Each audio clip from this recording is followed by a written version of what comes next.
আমার ক্লাস 9 ছাত্রছাত্রীরা আজকে আর্থ অ্যাজ এ প্ল্যানেট অর্থাৎ গ্রহরূপে পৃথিবী এই চ্যাপ্টারটা নিয়ে আলোচনা করব, যেটা তোমাদের একদম প্রথমেই আছে।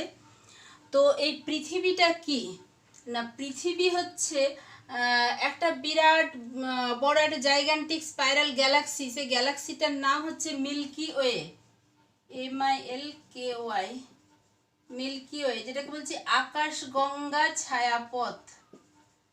এই আকাশ গঙ্গা ছায়াপথের অন্তর্গত একটা গ্রহ, যেখানে সূর্যের চারদিকে বড় বড় যে 8টি গ্রহ, বুধ, শুক্র, পৃথিবী, মঙ্গল, বৃহস্পতি, শনি, ইউরেনাস, নেপচুন, প্লুটোকে সেভাবে গ্রহের মর্যাদা দেওয়া হয়নি।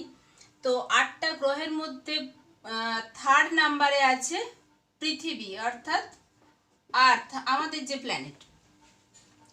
আচ্ছা, এই যে মিল্কি ওয়ে বা আকাশগঙ্গা ছায়াপথের কথা বললাম, এখানে কি কি আছে? এখানে বিলিয়নস অফ স্টারস আছে, নেবুলা আছে, অ্যাস্টেরয়েডস আছে। নেবুলা বলতে নীহারিকা, অ্যাস্টেরয়েডস বলতে অ্যাস্টেরয়েডসের বাংলাটা হচ্ছে গ্রহাণু, গ্রহ। আচ্ছা, এই সব নিয়ে আমাদের আকাশগঙ্গা ছায়াপথ, যেখানে বিলিয়নস অফ স্টারস রয়েছে।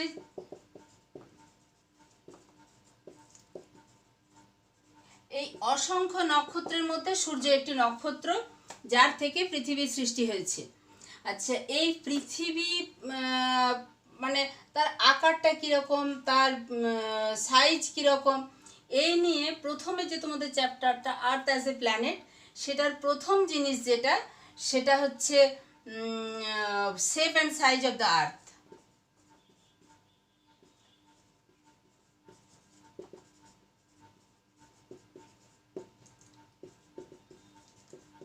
আচ্ছা, এখানে প্রথমে যদি শেপের কথায় আসি, তাহলে পৃথিবী যে চ্যাপ্টা বা সমতল নয়, পৃথিবী যে গোলাকার বা স্ফেরিডাল আকার, এটার জন্য প্রথম ধারণা দিয়েছিলেন যে পৃথিবী চ্যাপ্টা বা সমতল নয়, পৃথিবী গোলাকার। এটা 600 BC-তে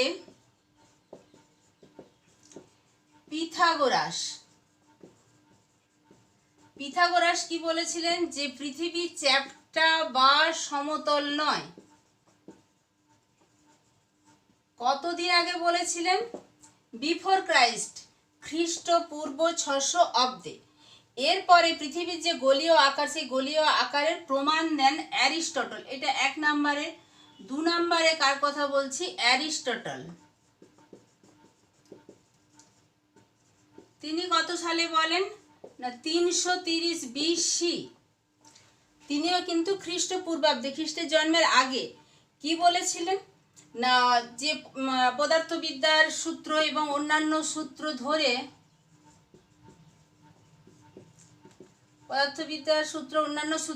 বলেছিলেন কি, যে পৃথিবী গোল, এটার ধারণা দেন। আচ্ছা, আরো পরবর্তীকালে যাচ্ছি কোথায় না, আরো পরবর্তীকালে যেটা জিওমেট্রিক প্রসেস, সেই জিওমেট্রিক প্রসেসে পৃথিবীর পরিধি নির্ণয় করেছিলেন এরাটোস্থেনিস। আচ্ছা, এরাটোস্থেনিস করেছিলেন 250 BC-তে। এরাটোস্থেনিস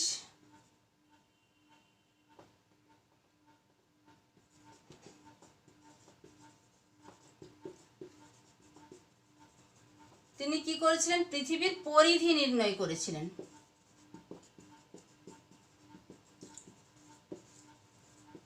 তাহলে বোঝা গেল যে পৃথিবীর আকার কিরকম, পৃথিবী কতটা বড়, সাইজ কিরকম, শেপ কিরকম, এই নিয়ে কিন্তু খ্রিস্টপূর্বাব্দ অর্থাৎ খ্রিস্টের জন্মের আগের থেকে এইগুলো নিয়ে নানান আলোচনা বা পরীক্ষা নিরীক্ষা চলেছে।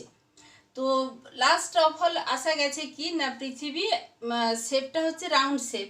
তো সেই গোলীয় আকৃতির প্রমাণ আমরা কয়েকটা প্রমাণে আসবো, তোমরা এই 3টে তথ্য লিখে নিবে।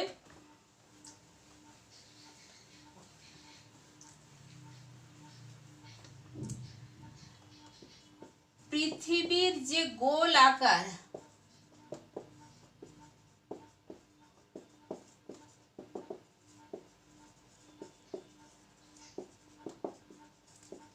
এই পৃথিবীর গোলীয় আকারের প্রমাণ দেখতে গিয়ে আমরা কয়েকটা ডেটাকে সামনে আনব, যেইগুলোর বেসিসে আমরা সিদ্ধান্তে আসতে পারি যে পৃথিবী হচ্ছে গোলাকার।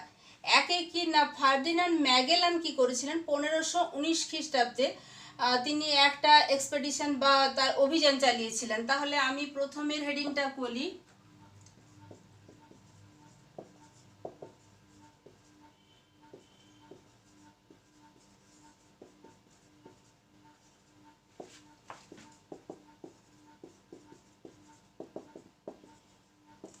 পনেরোশো 19 খ্রিস্টাব্দে ফার্দিনান্ড ম্যাগেলান কি করেছিলেন, জাহাজে করে কোনো দিক পরিবর্তন না করে একই দিকে যাত্রা শুরু করেছিলেন এবং লাস্ট অফ অল তিনি আবার পুনরায় একই জায়গায় ফিরে এসেছিলেন।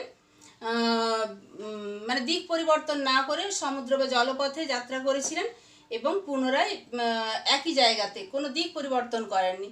তো এইটা থেকে একদম ডাউটলেস, মানে কোনো রকম সন্দেহ ছাড়াই বলা যেতে পারে যে পৃথিবীর আকৃতি গোল। এছাড়াও যদি আমরা কোস্টাল লাইন থেকে কোনো জাহাজ আসছে কি না সেটা পর্যবেক্ষণ করি, অর্থাৎ উপকূল থেকে পর্যবেক্ষণ যদি করি,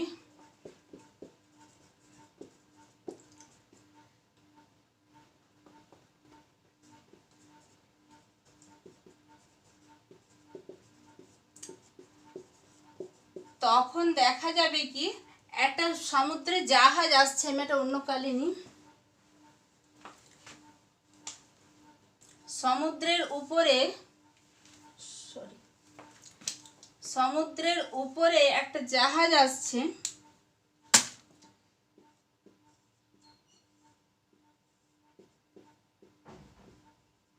তো যদি কোস্টাল লাইন থেকে দাঁড়িয়ে দেখা হয় তখন কিন্তু জাহাজের পুরো অংশটাই চোখে আসবে না। বিশেষত এরকম নয়, হয়তো জাহাজটা এই দিক থেকে আসছে, এখনো অতটা এসে পৌঁছায়নি, তখন আমরা প্রথম কি জাহাজের মাস্তুল অর্থাৎ মাথার অংশটা দেখতে পাবো। এটা যদি পৃথিবী ফ্ল্যাট হতো তাহলে কি হতো না, পুরো জাহাজের অংশটাই একসঙ্গে চোখে পড়তো। সেটা হচ্ছে না, আগে উপরের অংশটা দেখা দিচ্ছে, তারপরে নিচের অংশগুলো, সবশেষ পিছনের অংশটা, অর্থাৎ এইখানে যেখান থেকে দেখা হচ্ছে সেখান থেকে দূরের অংশটা তারপরে দেখা যাচ্ছে। এটা কোস্টাল লাইন থেকে একটা পর্যবেক্ষণ করা হয়েছে। এছাড়া একই রকম একটা পরীক্ষা, বেডফোর্ড লেভেল পরীক্ষা,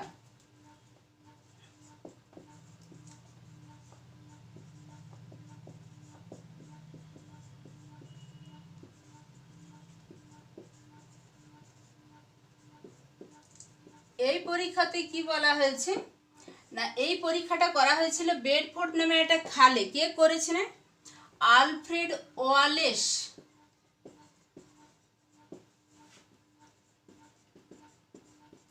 উনি কি করেছিলেন না, একটা মানে সমুদ্রের তীরবর্তী যে এলাকায়, মানে যেটা কি বলবো, অগভীর সমুদ্রে, যেটা উপকূলের পাড় থেকে কাছে, সেখানে অনেক 1 কিলোমিটার দূরত্বে 3টে খুঁটি দিয়েছিলেন।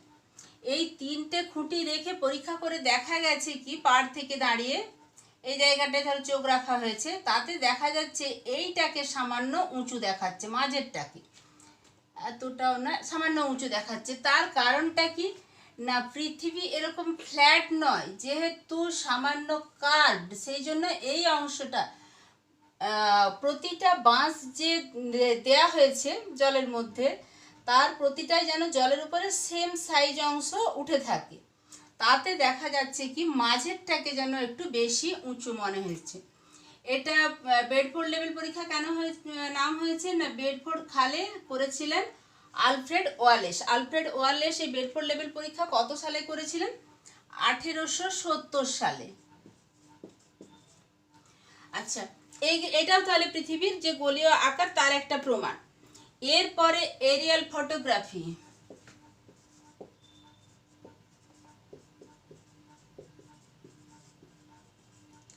এরিয়াল ফটোগ্রাফি বলতে কি না, এখানে যেগুলো স্যাটেলাইট পাঠানো হয়েছে, সে কৃত্রিম উপগ্রহ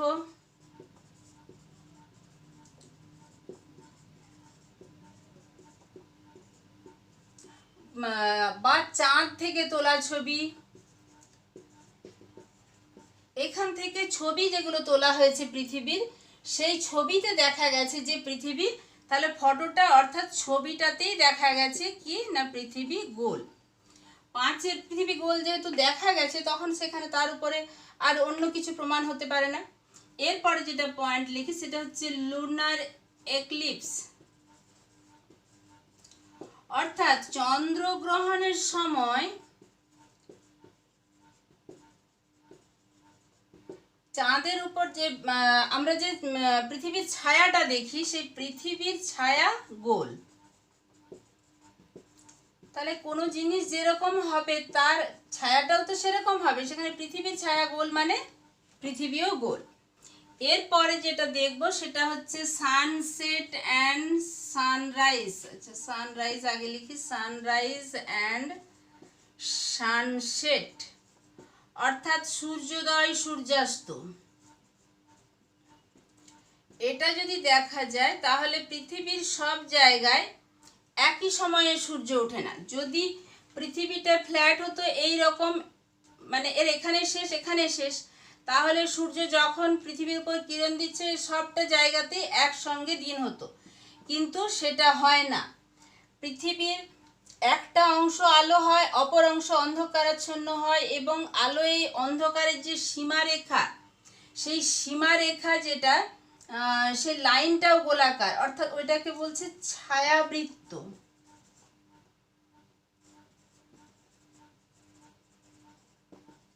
ছায়াবৃত্তটা কিরকম না, ছায়াবৃত্তটাও গোলাকার। আচ্ছা, এরপরে যদি পরের পয়েন্টে আসি, তাহলে হচ্ছে যে অন্যান্য যে সমস্ত সেলেস্টিয়াল বডিজগুলো আছে, যেমন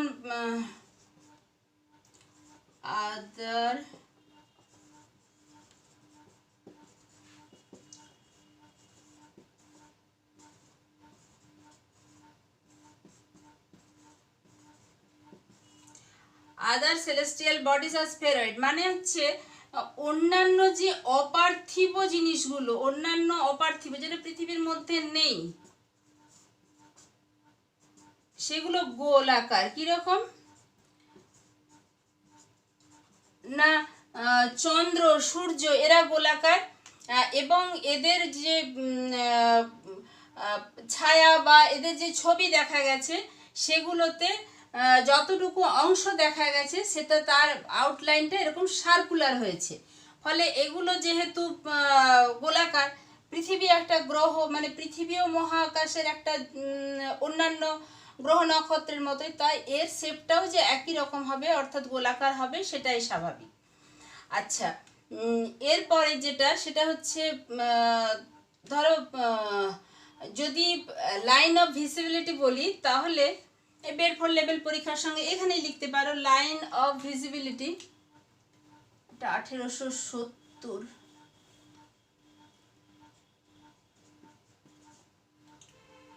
আচ্ছা, 8-এর দাগ দিয়ে যদি করি, লাইন অফ ভিজিবিলিটি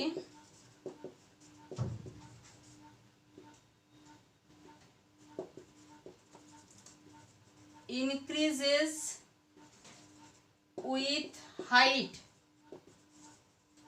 মানে একটা কোনো পৃথিবীর উপর অবস্থিত একটা কোনো কিছু জায়গা থেকে, মানে উঁচু জায়গা থেকে যদি কোনো জিনিসকে দেখা হয়, তখন যতটা উঁচু থেকে দেখা হবে লাইন অফ ভিজিবিলিটিটা যতটা বেশি হবে, আরও উঁচু অংশ থেকে দেখলে কি হবে না তার লাইন অফ ভিজিবিলিটিটা আরও একটু বেশি হবে, এবং এই যে ভিজিবল যে লাইনটা হবে সেই লাইনটা কিরকম না সার্কুলার।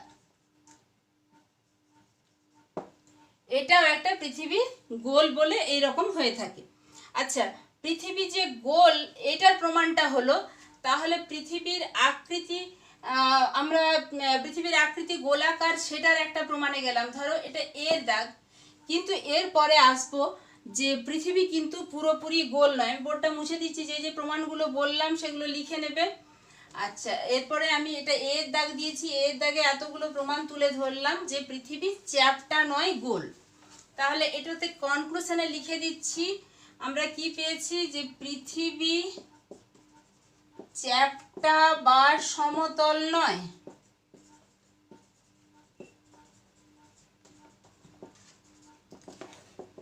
পৃথিবী গোল। এরপরে দেখব বিয়ের দাগে পৃথিবী কিন্তু পুরোপুরি গোল নয়।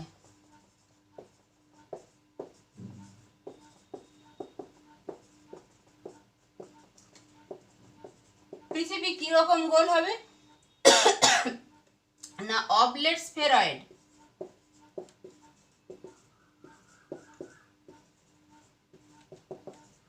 এটা কিরকম? না এটা কমলা লেবুর মতন, বা এটাকে বলছি অভিগত গোলাকার। সেটা কিরকম? না পৃথিবীর গোল বলছি, কিন্তু পৃথিবীর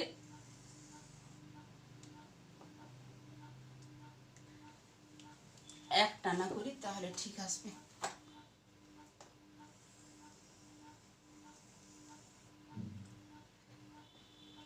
পৃথিবী এই যে এটা হচ্ছে ইকুয়েটর, তো এখানে যদি ইকুয়েটর আর এটা পোল, দুটো পোলকে জয়েন করলে যে পোলার ডায়ামিটার হবে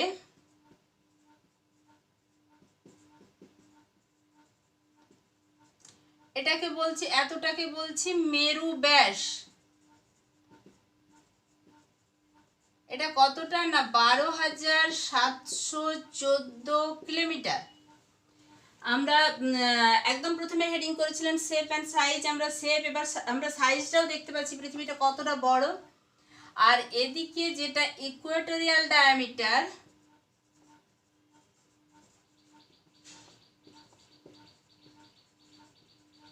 সেটা কত?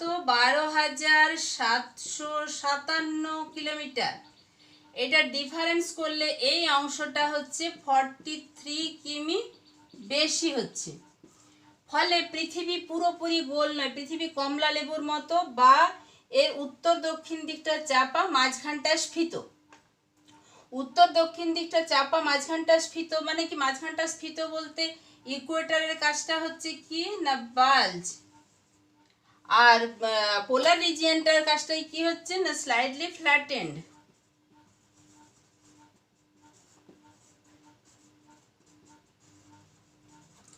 এটার একদম ডিরেক্ট প্রমাণ পেলাম, যেটা ব্যাস পরীক্ষা করে দেখা গেছে, তাতে ইকুয়েটোরিয়াল যে ব্যাসটা সেটা অনেকটা বেশি, কত? 43 কিলোমিটার বেশি।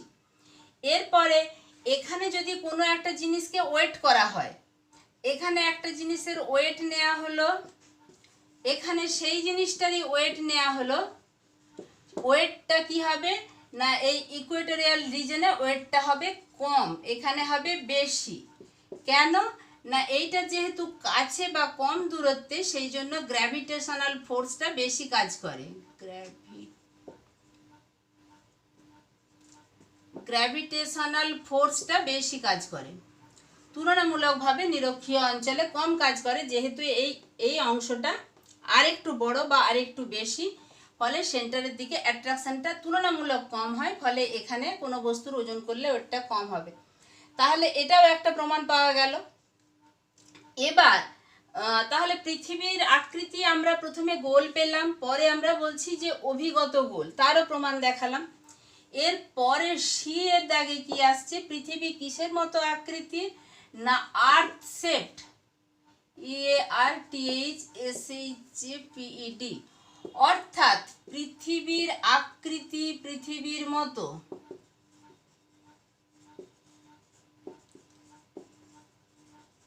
এটা কেন বলছি পৃথিবীর আকৃতি পৃথিবীর মতো? না আমরা জানি যে পৃথিবীর উপরে অজস্র পর্বত আছে, অজস্র মালভূমি আছে, কোথাও সমভূমি, কোথাও খাত গভীর সমুদ্রে, আবার গভীর সমুদ্রের মধ্যেও অনেক শৈলশিরা আছে। আমরা যদি দুটো এক্সাম্পল নিই, তাহলে মাউন্ট এভারেস্ট, যেটা মাউন্ট এভারেস্টের উচ্চতা 8,848 মিটার, যেটা পরবর্তীকালে দেখা গেছে এটার উচ্চতা বাড়ছে, 8,850 মিটার হয়েছে। এবং যদি মারিয়ানা ট্রেঞ্চের কথায় যায়, প্রশান্ত মহাসাগরে অবস্থিত। আমি একটা খাত আর একটা পর্বতের কথা বলছি, সেটা 10,916 মিটার। মানে এটা দেখো প্রায় 10 কিলোমিটার নয়, প্রায় 11 কিলোমিটার গভীরে। এটা 8,800 মানে প্রায় 9 কিলোমিটার উঁচুতে। তাহলে পৃথিবীর উপরে যদি একটা স্থান এরকমভাবে উঁচু হয়ে থাকে, একটা স্থান এরকমভাবে নিচু হয়ে থাকে, আবার একটাই তো নয়, আমরা জানি হিমালয়ের মতো, হিমালয়ের একটা শুধু শৃঙ্গের কথা বলেছি যেটা মাউন্ট এভারেস্ট, একটা পিকের কথা বলেছি, যেখানে অজস্র পিক আছে। 8,000-এর উপরেই আছে দুটো, তো 8,000-এর উপরে 3টে, যেটা আমাদের কেটু, ওটা নিয়ে 8,000-এর উপরে 3টে আছে পৃথিবীতে। তাহলে পৃথিবীর উপরে কি অজস্র এরকম উঁচু নিচু জায়গা আছে। আমি প্রশান্ত মহাসাগরকে বাদ দিলাম, প্রশান্ত মহাসাগরের মারিয়ানা খাত তো শুধু নয়, অসংখ্য সাগর মহাসাগর। তাহলে এইরকম যদি পৃথিবীর উপরটা বেশিরভাগ অংশটাই কোথাও উঁচু কোথাও নিচু হয়, তাহলে পৃথিবীকে আমি গোলও বলতে পারি না, পৃথিবীকে কমলালেবু বা অভিগত গোলকও বলতে পারি না। সেই জন্য লাস্ট অফ অল কি বলা হয়েছে, যে পৃথিবীর আকৃতি পৃথিবীরই মতো, পৃথিবীর আকৃতি আমাদের মানে বাস্তবের কোনো জিনিসের সঙ্গে মেলে না, তাই পৃথিবীকে আর্থ সেফটি বলা হয়েছে। আচ্ছা, তোমাদের কাছে যেটা বিশেষ করে বলার, সেটা হচ্ছে পড়ানোর মধ্যে যেটা তোমাদের বুঝতে সুবিধা অসুবিধা সমস্ত দিকগুলো তোমরা কিন্তু কমেন্ট বক্সে কমেন্ট করে জানাবে, না হলে কিন্তু আমি বুঝতে পারবো না যে তোমাদেরকে কোন চ্যাপ্টার দিতে হবে বা কোন চ্যাপ্টারটা তোমাদের দরকার, বা কোন চ্যাপ্টারটা আমার বোঝানোর মধ্যেও তোমাদের অসুবিধা থেকে গেছে। অবশ্যই কমেন্ট করবে। আর আমার সমস্ত ভিডিওগুলো পাওয়ার জন্য চ্যানেলটাকে সাবস্ক্রাইব করে পাশের বেল আইকনটা প্রেস করে রাখবে।